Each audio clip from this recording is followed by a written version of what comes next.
Hi, Ukulele Mike here. I did a song on my Vimeo channels, I'm Henry the Eighth I Am, the Hermit's hit out of the 60s. And in doing that song, I did it in two keys. The first is in the key of G, the first section, and then it modulates into the key of A, a whole step higher, G, G sharp, A. It's a whole step. So this offers me an opportunity to talk a little bit about the subject of transposing or modulating, and also the subject of what we call movable chords.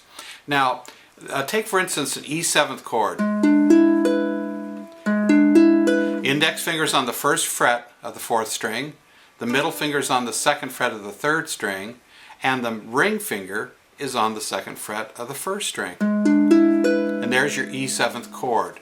Now, there's one string that's open, that's the second string. Okay, so we call that an open chord. Now, a closed chord would be if you covered all the strings simultaneously. So, for instance, if I move that chord up a whole step, there's a half step, just go up one fret, move it up one more fret, now there's a whole step. But yet, the second string is the same. So you've also got to bring it up as well, simultaneously with the other fingers. So let's take your E7th. Now we'll bring it up one half step, but instead I'm going to substitute these three fingers. But notice how the second string doesn't sound right. So, but I put my index finger in on the second string first fret. Now I've raised it up a half step as well. And there's an F7th. Now it's a movable chord because now we're pressing down all four strings at the same time. So if I take that and move it up once more, now I have an F sharp 7th, which is a whole step up from the E7th. Now in the last line of this song, where it says, I'm her eighth old man, I'm Henry, in the first verse, it goes from a G to a B7th, then to a C, then to an E7th, then A7th, D7th, G. But when you transpose the whole thing up a whole step, in the second verse, we go to the key of A. Now we go from an A, that's a whole step up from G, then we go to a C sharp 7th.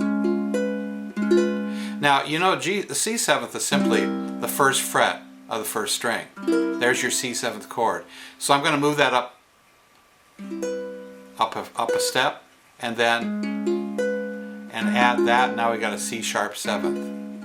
Now in the original song, that was a B7th. So B, C, C sharp, there's the whole step up.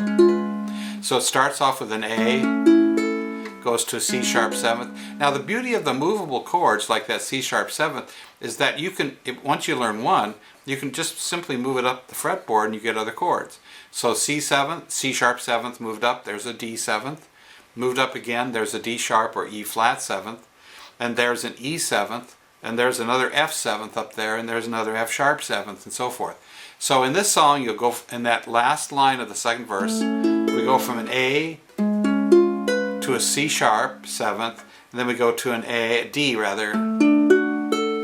Now you can also play the D this way, where you bar the second fret, all four strings, put your little finger on the fifth fret of the first string, and now what have you got? A movable chord. That's why I like that form of D. Not only the movable aspect of it, but because it's got that high note that makes it bright. So we go, and then we go D, F sharp 7th, B 7th, E 7th, and then A. And there you have the transposed line. Now, in practicing this song, it's not so much of a problem if you're at a fairly good level of chord understanding, so you go from a G to a B7th to a C to an E7th. But when you go into the second verse and do that same line, you gotta go A, C sharp 7th, D, F sharp 7th, B7th, E7th, A. And as I always recommend to my students, take those little difficult sections out and loop them. Make a looped exercise just over and over and over again until you program your muscle memory.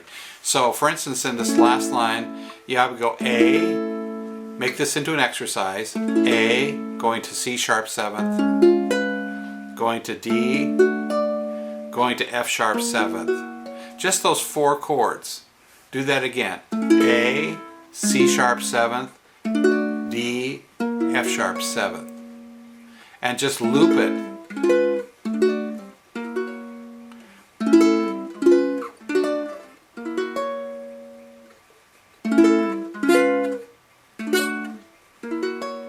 And then the last part's not so difficult. B7th. Now in doing the strum on this, I'm doing a down up. And you remember, if you accent the backbeat, it moves it forward, gives it a lot of energy. And I'm accenting it like this: down, up, down, up, down, up, down, up, down, up.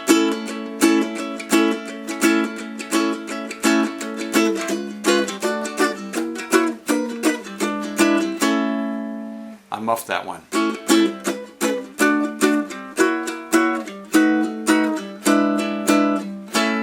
You're allowed one now and then. So there's your little turnaround there at the end of each verse.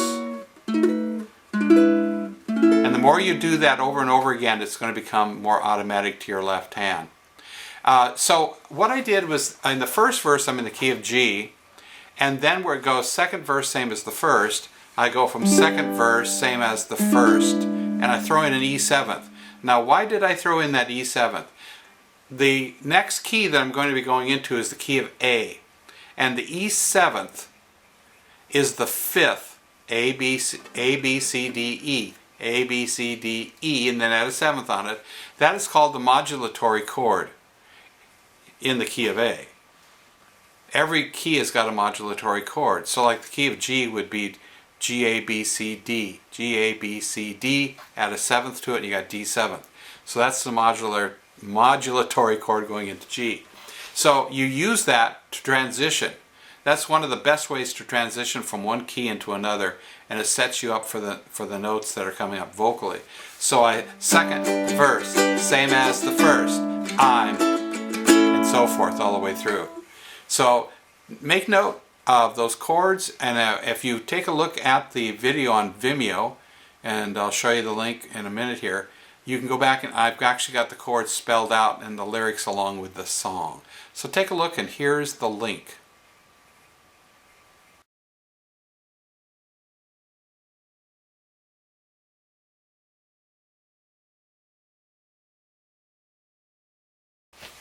Okay, I'm going to be doing a lot of these corresponding videos between YouTube and Vimeo, because YouTube is not too kind to me in terms of doing tutorials on copyrighted songs. So Vimeo's been much easier to work with. So I'll do the main video on Vimeo, and then I'll do more of the teaching part on YouTube, and we can link the two together as a lesson. So have fun with the song, and happy strumming.